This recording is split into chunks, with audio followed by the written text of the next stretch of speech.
बेटा पिछले अकाउंटेंसी की वीडियो में हमने रिवैल्यूएशन अकाउंट बनाना सीखा था, है ना। तो उसमें दो चीज़ें होती हैं कि क्योंकि ये चैप्टर क्या है, change in profit sharing ratio among existing partner. तो ये जो नया रिवाइज्ड वैल्यू होता है, कभी कभी पार्टनर्स इसे अपने बुक्स में रिकॉर्ड करना भी चाहते हैं और कभी कभी नहीं भी करना चाहते हैं। तो आज हम दो एग्जाम्पल्स डिस्कस करेंगे, एक्चुअली दो क्वेश्चन। एक में होगा कि वो रिवाइज्ड वैल्यू को दिखाना चाहते हैं अपने बैलेंस शीट में और एक में नहीं। तो सबसे पहला हम देखते हैं, ये है कि revaluation of assets and reassessment of liability and partner decided to record the revised value. जो भी चेंजेस होगा ना, रिवैल्यूएशन होगा, उसको वो रिकॉर्ड करना चाहते हैं, ठीक है। अब एक बेटा एक क्वेश्चन है, ये मेरी बुक में 27 है, मे बी आपके में कुछ और हो। ये कह रहा है कि A and B are partner sharing profit and losses in the ratio of 4:3। उनकी बैलेंस शीट दी हुई है, बैलेंस शीट, ठीक है। एसेट्स ये हैं, लाइबिलिटी ये हैं। लाइबिलिटी साइड में एक रिजर्व दिया है ना, और इधर कुछ नहीं है, बाकी सारे एसेट्स हैं। और नीचे उन्होंने क्या बताया, they decided to share future profit sharing ratio 2:1 है। और इन्होंने रिवैल्यूएशन बता दिया है कि फिक्स्ड एसेट जो है वो डेप्रिशिएट हो रहा है बाई 10%, ठीक है। प्रोविजन फॉर डाउटफुल डेट 6% हमें बनाना है डेटर्स पे। और स्टॉक इज रिवैल्यूड एट में हम कंपैरिजन करते हैं। अब इसकी वैल्यू 1,90,000 है, पहले स्टॉक की वैल्यू 40,000 की थी, तो यानी 50,000 से इंक्रीज हुआ है। बाय में तो डायरेक्ट हम निकाल के लिख देते हैं, ठीक है। An amount of 3,700 included in creditor is not likely to be claimed, ठीक है। कोई क्रेडिटर है 3,700 का, अब वो तुमसे पैसा नहीं मांग रहा, तो ये प्रॉफिट हो गया हमारे लिए रिवैल्यूएशन में, है ना। तो सबसे पहले हम क्या करते हैं, इनका एक समरी बना लेते हैं। ये देखिए बेटा, A and B are sharing, जो उनका ओल्ड रेशियो है वो 4:3 है, और जो अब वो नया चाह रहे हैं वो है 2:1, ठीक है। उन्होंने कहा है कि वो ना रिवाइज्ड वैल्यू को तो नोट करना चाहते हैं, लेकिन they do not want to disturb the reserve, यानी रिजर्व में कोई डिस्टर्बेंस नहीं होगा। रिजर्व जिस वैल्यू पे पहले लिखा हुआ था न्यू बैलेंस शीट में भी उसी वैल्यू पे लिखा रहेगा, ठीक है। तो सबसे पहले, क्योंकि change in profit sharing ratio है, हम गेनिंग या सेक्रीफाइसिंग रेशियो देख लेते हैं, किसने गेन किया है किसने सेक्रीफाइस किया है। मैं तो गेनिंग वाला फॉर्मूला यूज़ करूँगी, न्यू माइनस ओल्ड, ठीक है। तो न्यू जो है ए का वो है 2/3 और ओल्ड है 4/7। तो इसको जब हम एलसीएम लेते हैं 21 और इसे सॉल्व करते हैं तो ये पॉजिटिव में आता है 2/21, दैट मीन्स इसने गेन किया है। बी का अगर हम देखते हैं तो इसने लूज किया है 2/21, ठीक है। जनरल रिजर्व को उन्होंने कहा डिस्टर्ब नहीं करना चाहते, यानी इसके लिए एडजस्टमेंट एंट्री हमें पास करनी पड़ेगी। तो 2/21 इंटू जनरल रिजर्व 42,000 का आपकी बुक्स में दिया है, तो 42,000 का अगर हम 2/21 करते हैं तो दैट बिकम्स 4,000। तो जब हम जनरल एंट्री पास करेंगे तो हम 4,000 से एडजस्टमेंट एंट्री डालेंगे, ठीक है। अब हम रिवैल्यूएशन अकाउंट बना लेते हैं। क्वेश्चन में कहा था कि fixed asset is to be depreciated by 10%, ठीक है। 1.5 लाख के आपके फिक्स्ड एसेट थे, 10% is 15,000। Provision for doubtful dates हमें 6% बनाना था, और डेटर्स आपके 1,20,000 हैं। 1,20,000 का अगर आप 6% निकालते हैं तो 7,200 आता है, आपने लिख दिया, ठीक है। स्टॉक उसने बोला था कि बुक में 1,40,000 की है, और नीचे आपको एडजस्टमेंट में दिया है कि now it is revalued at 1,90,000, तो डिफरेंस जो है वो 50,000। और क्रेडिटर उसने बताया था कि एक क्रेडिटर है 3,700 का जो क्लेम नहीं करेगा, तो ये हम क्रेडिट साइड में लिख देंगे। जब हम इसे बैलेंस करते तो देखते हैं कि प्रॉफिट आ रहा है, 31,500 का प्रॉफिट आ रहा है, जो हम ए और बी के बीच में बांट देते हैं इन देयर ओल्ड रेशियो, ठीक है। ओल्ड में हमने बांट दिया। उसके बाद इस क्वेश्चन में हमें जर्नल एंट्री पास करनी है, हमें पार्टनर कैपिटल अकाउंट बनाना है और न्यू बैलेंस शीट बनानी है। तो जनरल एंट्री जो सबसे पहले तो यही वाला हो जाएगा जनरल रिजर्व का, तो हमने ऑलरेडी कैलकुलेट कर लिया है, सीधे हम जनरल एंट्री करेंगे।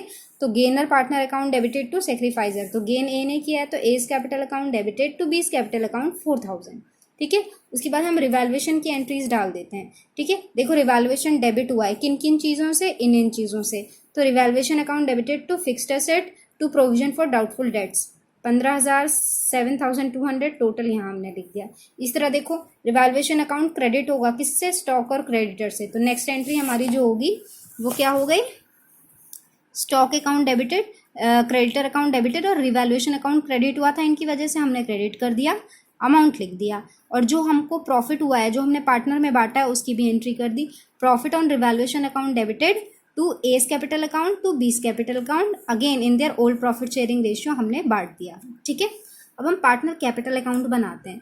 तो इनकी कैपिटल जो आपको बैलेंस शीट में दे रखी है वो ए की है 2,40,000 और बी की है 1,20,000, हमने लिख दिया। प्रॉफिट ऑन रिवैल्यूएशन जो भी आया है वो हमने इनको क्रेडिट कर दिया। और एडजस्टमेंट एंट्री जनरल रिजर्व की क्या था, एज कैपिटल अकाउंट, इधर हमने ए को डेबिट किया था ना और बी को क्रेडिट किया है। तो देखो बेटा, ए के डेबिट साइड में आ गए, ये पार्टनर कैपिटल का डेबिट साइड होता है, ये क्रेडिट साइड होता है। तो ए को हम डेबिट करेंगे 4,000 से और इसके आगे बी का नाम लिखेंगे, ठीक है। और बी को हम क्रेडिट करेंगे 4,000 से और इसके आगे एज कैपिटल अकाउंट लिखेंगे। ये एडजस्टमेंट एंट्री थी, ठीक है। उसके बाद क्या है, हम टोटलिंग करके बैलेंस कर देंगे, बैलेंस सीडी निकाल देंगे, ठीक है। Now what we will do, हम रिवाइज्ड बैलेंस शीट यानी न्यू बैलेंस शीट प्रिपेयर कर रहे हैं। कैश में कोई चेंज नहीं है, हमने एज इट इज लिख दिया। सैलरी डेटर 1,20,000 के थे, जो भी रिवाइज्ड वैल्यू क्योंकि अब वो रिकॉर्ड करना चाहते हैं तो वो हम यहाँ रिकॉर्ड कर रहे हैं। 7,200 का प्रोविजन फॉर डाउटफुल डेट्स बनाया था, वो हम यहाँ से माइनस करेंगे और यहाँ हमने अमाउंट लिख दिया रिमेनिंग। स्टॉक रीवैल्यूड एट 1,90,000, 1,90,000 आपने लिख दिया। फिक्स्ड एसेट 10% से डेप्रिशिएट हुए थे, उसको हमने रिकॉर्ड कर लिया। यानी सारे जो भी चेंजेस हैं वो हमने यहाँ पे किए हैं क्योंकि वो न्यू बैलेंस शीट में शो करेंगे। उन्होंने बस ये कहा था जनरल रिजर्व को वो डिस्टर्ब नहीं करना चाहते, उसे डिस्टर्ब नहीं करेंगे यानी डिस्ट्रीब्यूट नहीं करेंगे, तो general reserve new balance sheet में भी उसी वैल्यू पे रहेगा। सन्ड्री क्रेडिटर में से जो भी रिवैल्यूएशन में हमने 37 का इफेक्ट दिखाया था वो हमने यहाँ से माइनस कर लिया क्योंकि अब ये क्रेडिटर हमसे पैसे लेने नहीं आएगा। तो अब हमारे रिमेनिंग क्रेडिटर जो है वो 24,300 के हैं। अब कैपिटल अकाउंट यहाँ से हमने लिख दिया, ठीक है। तो ये आपकी रिवाइज्ड बैलेंस शीट हो गई। ये कौन सा हमने किया, जब partner want to record the revised value of assets and liabilities, ठीक है। एक क्वेश्चन हम करेंगे जिसमें partner agreed that alter values are not to be recorded in the books, ठीक है। उसमें हमने रिकॉर्ड किया, इसमें रिकॉर्ड नहीं करेंगे।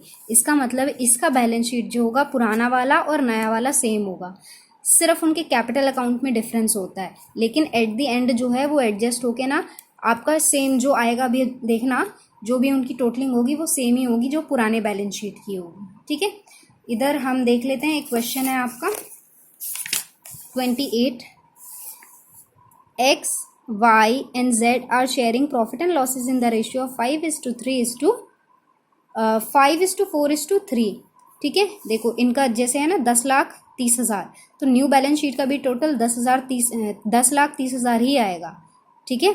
इन्होंने इधर दे रखा है जनरल रिजर्व दे रखा है, इधर एसेट्स हैं, इधर लाइबिलिटीज है और नीचे इन्होंने रिवैल्यूएशन दे रखा है। और उन्होंने क्या कहा है, partners agreed that altered values are not to be recorded in the books and they also do not want to distribute the general reserve, यानी general reserve new balance sheet में भी एज इट इज आएगा और इसके लिए भी हम adjustment entry पास करेंगे। और इन्होंने क्या कहा है, you are required to pass the single journal entry, मतलब एक ही जनरल एंट्री पास करनी है हमें, to give the effect to the above, यानी रिवैल्यूएशन का भी इफेक्ट जो है वो गेनिंग सेक्रीफाइसिंग से ही हमें यहाँ करना पड़ेगा, ठीक है।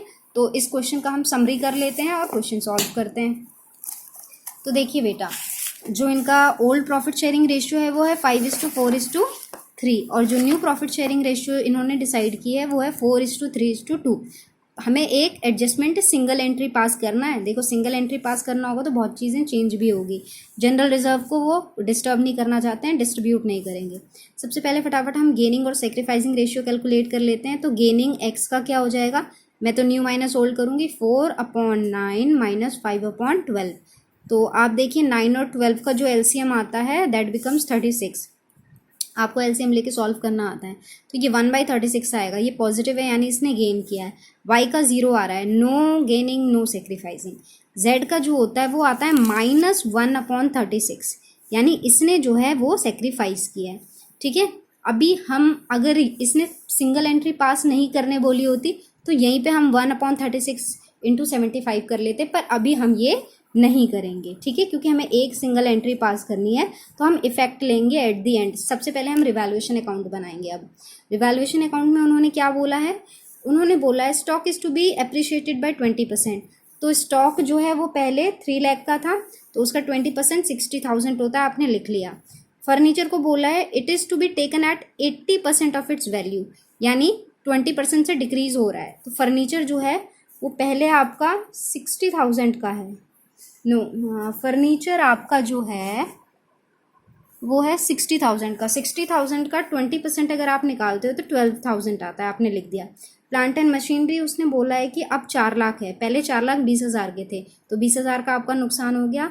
आउटस्टैंडिंग एक्सपेंस जो है वो आपको रिकॉर्ड करना है, ठीक है। इन्होंने कहा है कि outstanding expenses be increase by 13,000, तो ये हमने नुकसान वाले साइड पे डाल दिया।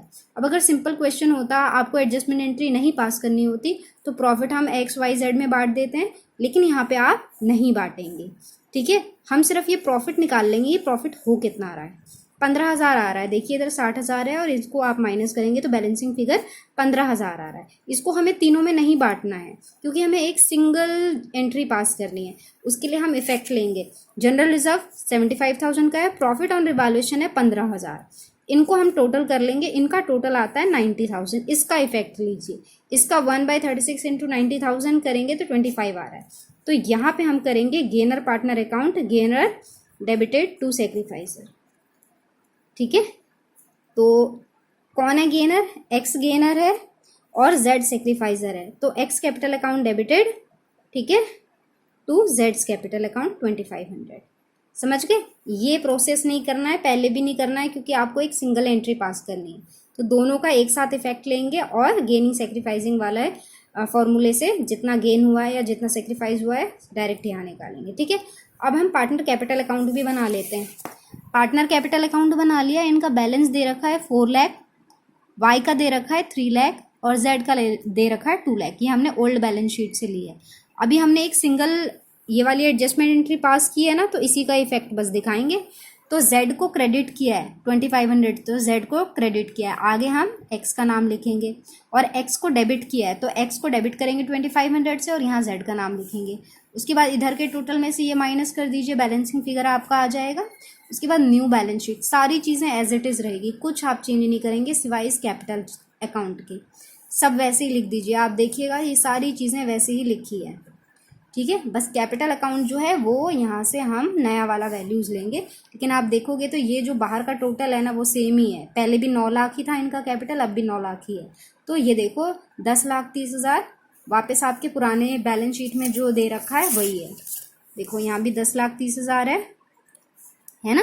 तो यानी कि अब ये आपका क्वेश्चन हो गया जब वो रिकॉर्ड नहीं करना चाहते हैं इन ऑल्टर्ड वैल्यू को अपने बुक्स में, ठीक है। अब आप जितने ज़्यादा हो सकते हैं क्वेश्चन कीजिए और जो भी डाउट होगा मुझसे पूछ लीजिए।